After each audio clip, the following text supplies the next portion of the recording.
विभीषण जी ने कहा प्रभु आप समुद्र से प्रार्थना करें, लेकिन 3 दिनों में भी जब समुद्र ने कोई जवाब नहीं दिया तो प्रभु ने रोष करके अपना धनुष बाण संधान किया। अब समुद्र ने कहा प्रभु ये जो स्वभाव आपने दिया है हमने उसी का पालन किया। प्रभु आपके इस वानर समूह में नल नील नाम के 2 वानर हैं, इनके द्वारा पानी में छोड़ी गई वस्तु भी डूबती नहीं है, तो प्रभु आप समुद्र पर सेतु बंधन का कार्य आरंभ करें और हम भी आपकी पूर्ण सहायता करेंगे। सेतु बंधन का कार्य आरंभ होने लगा। समुद्र पर सेतु बंधा, सेना पार उतरी। राम जी ने एक बार पुनः अंगद जी को भेजा, अभी एक बार और समझा कर आइए, लेकिन अंगद जी की बात को भी रावण ने स्वीकार नहीं किया। अनेक प्रकार से जब यत्न करके हार गए तो रघुनाथ ने कहा वो युद्ध ही एक अंतिम रास्ता है। राघव जी ने कहा युद्ध का बिगुल बजा दिया जाए। जैसे युद्ध का शंखनाद भया है, प्रथम दिवस के युद्ध में रावण की आधे से अधिक सेना को मेरे रघुनाथ जी के दलबल ने समाप्त कर दिया। द्वितीय दिवस का जब युद्ध आरंभ हुआ तो मेघनाद ने शक्ति का प्रहार किया और लक्ष्मण भैया को शक्ति लगी। श्री हनुमान जी महाराज संजीवनी बूटी लेकर आए, लाए संजीवन लखन जी आए, श्री रघुवीर हर्षि उर लाए। संजीवनी बूटी लेके आए। ये तो देखो एक खेल था। राम जी ने सोचा मेरा छोटा भाई 14 बरस से जग रहा है, आज एक रात्रि की निद्रा उसे प्रदान कर दी। पुनः युद्ध का आरंभ हुआ। आज कुंभकर्ण को रावण ने जगाया है, जबकि कहा गया था अगर उसकी नींद 6 महीने के पहले कोई तोड़ता है तो इसका मतलब उसकी मृत्यु निश्चित है। आज रावण ने जगाया और आज क्रोध में भरा कुंभकर्ण जाने लगा तो विभीषण ने पांव पकड़ लिए। भैया मैंने रावण को बहुत समझाया पर वो नहीं मानता, कम से कम तुम मेरी बात मानो। कुंभकर्ण ने यहाँ कहा विभीषण तूने भैया अपना उद्धार किया तो किया, हमारे कुल का उद्धार किया, पर अब मेरे सर पर मृत्यु नाच रही और अब मुझे जाने दे। रावण कुंभकर्ण आगे बढ़ा और रघुनाथ जी के बाणों से कुंभकर्ण ने भी गति प्राप्त की है। जब सबका उद्धार हो गया, मेघनाथ का उद्धार लक्ष्मण भैया ने कर दिया। अंत तो गत्वा रावण आज रणभूमि में जब अकेला खड़ा था, रघुनाथ जी बार बार रावण के 10 मस्तक को काटे, 20 भुजाओं का छेदन करे, पर नए मस्तक का जन्म। अब रघुनाथ ने विभीषण जी की ओर देखा। भगवान शंकर कहते हैं उमा काल मर जा की इच्छा, सो प्रभु जन कर प्रीति परीक्षा। जब तक जीवात्मा ना कहे मेरे मोह का नाश कर दो, तब तक भगवान उसका मोह नहीं मिटाते।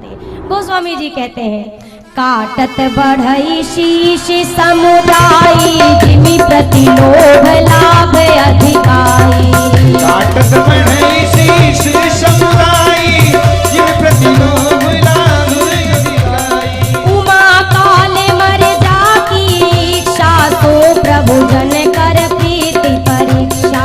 उमा काल मर जा की इच्छा, सो प्रभु जन कर प्रीति परीक्षा। मरई नरि पुषम भयउ विशेखा, राम विभीषण तन तब देखा।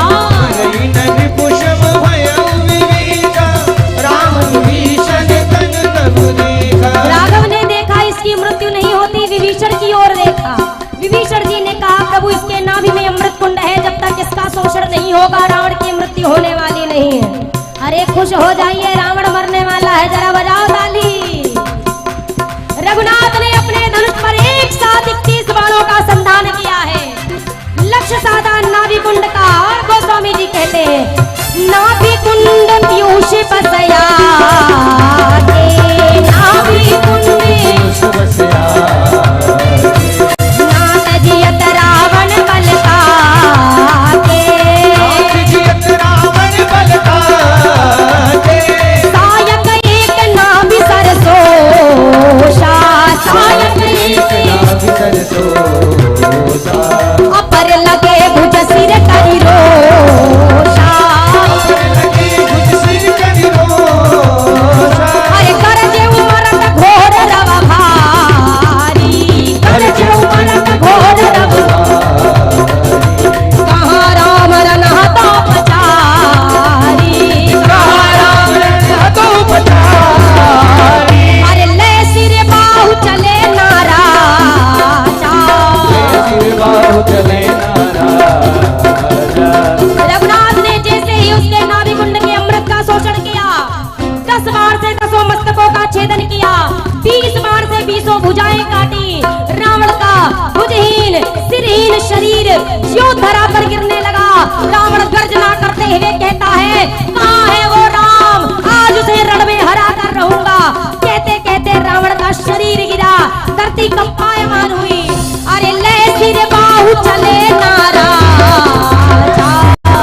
निर्वाह चले ना राजा। अरे सिर भुजही न रुंड महीना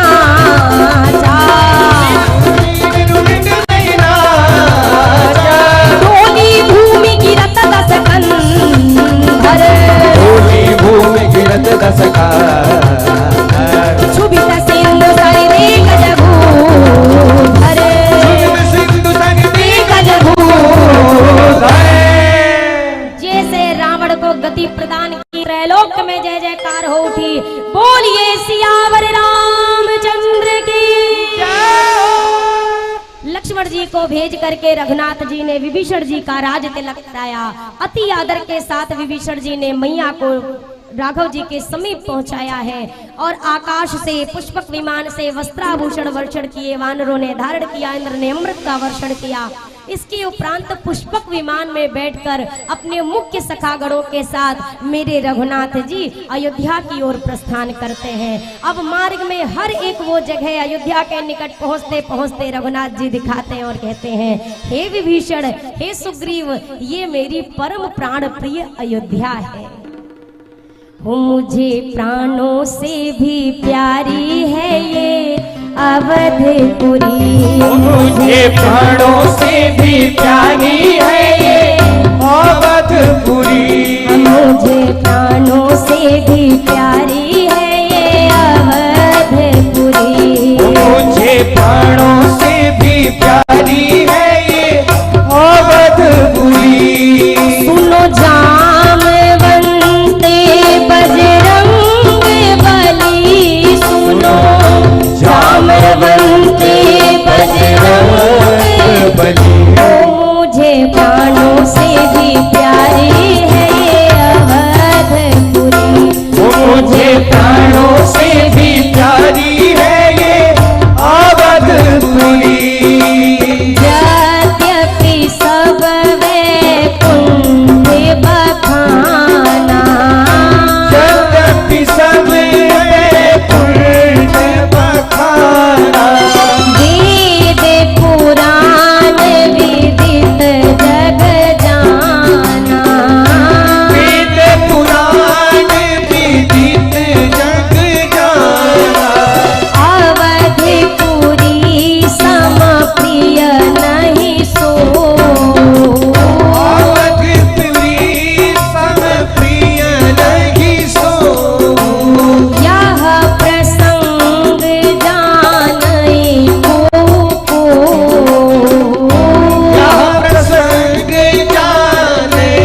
रघुनाथ जी ने अयोध्या धाम को मन ही मन प्रणाम किया। हनुमान जी को पूर्व भेजा था कि जाकर आप सूचना दें। हनुमान जी गए, भरत भैया को खबर दी कि प्रभु अपने पूरे परिकरों के साथ पधार रहे हैं। भरत जी भाव विभोर होकर गुरुदेव के पास गए। गुरुदेव सकल अयोध्या समाज को इकट्ठा करके आज प्रभु का इंतजार अयोध्या के राजद्वार पर कर रहे।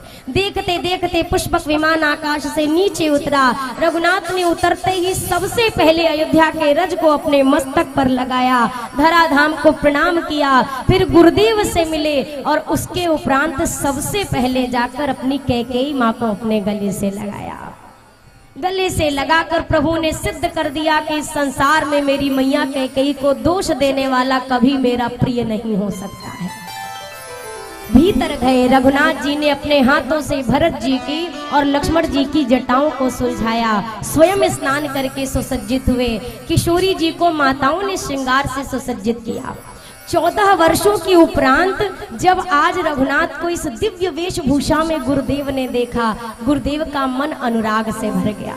गुरुदेव ने सूचना दी, कहा देखो भैया, अब कल परसों नरसों कोई शुभ मुहूर्त का इंतजार नहीं, आज अभी इसी जी का राज्याभिषेक होगा, सिंहासन लाओ, तैयारी करो। और गुरुदेव की घोषणा, प्रभु विलोकी मुनि मन अनुरागा, तुरत दिव्य सिंहासन मांगा। विलोक मुनि मन अनुरागा, तुरत दिव्य सिंहासन मांगा। अब मुनिवर विलंब नहीं कीजय, महाराज कहाँ तिलक करीजय।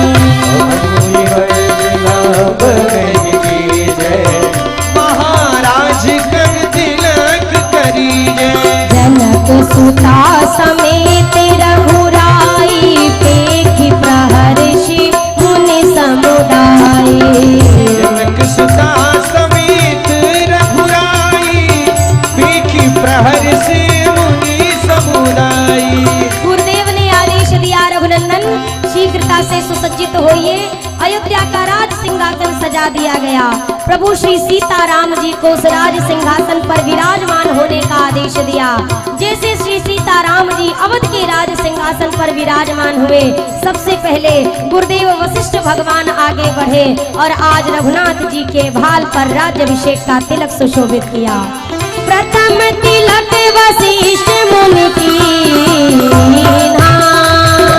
तिलक वशिष्ठ मुनि की, मुनि सब प्रणयाय सुधीरा।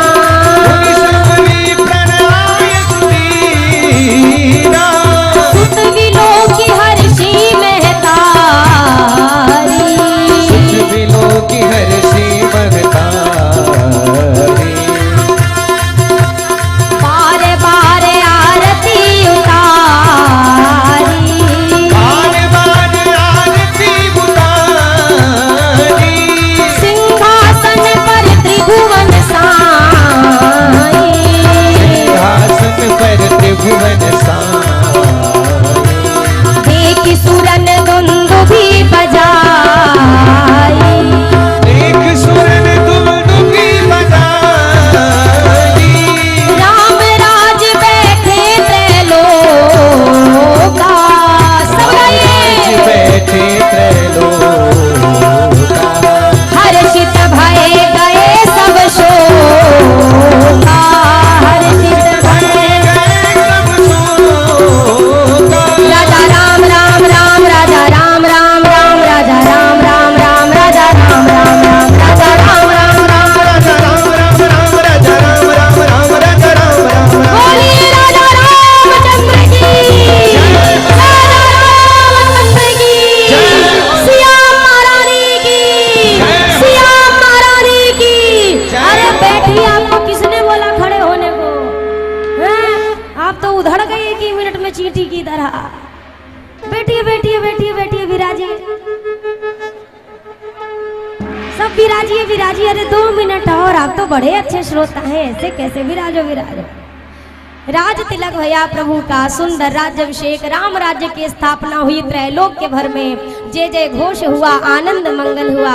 और हमने आपने सभी लोगों ने केवल 5 मिनट आप लोग और विराज जाइए, मेरी प्रार्थना, केवल 5 मिनट विराज जाइए, फिर आराम से हम यही रहेंगे, हम कहीं नहीं जाएंगे। हमारी ट्रेन कल की है, आज की नहीं है, हम यही रहेंगे, रात भर बैठ जाएंगे आप कहोगे तो, पर अभी 10 मिनट विराज जाओ सब अपनी जगह पे। सभी लोग विराज जाइए, विराज जाइए, विराज जाइए सभी लोग। राज्याभिषेक हुआ है मेरे प्रभु का भव्य सुंदर। इसके उपरांत अब देखिए हमने आपने सबने मिलकर इस दिव्य तपोस्थली पर रघुनाथ जी की मंगलमयी कथा को सुना है, गाया है। ये सब किसकी कृपा से संभव हुआ? देखो भैया, भगवान की कृपा तो होती भी है, लेकिन भगवान हमें अभी तक दर्शन हमारे भाग्य में नहीं था भगवान का कर पाना, पर हमने भगवान के रूप में बचपन से संतों का दर्शन किया है। और आज भी यहाँ संतों की ही कृपा प्रसाद से हम लोग यहाँ पर बैठकर रघुनाथ जी की 9 दिवसीय कथा को गा पाए हैं, सुन पाए हैं।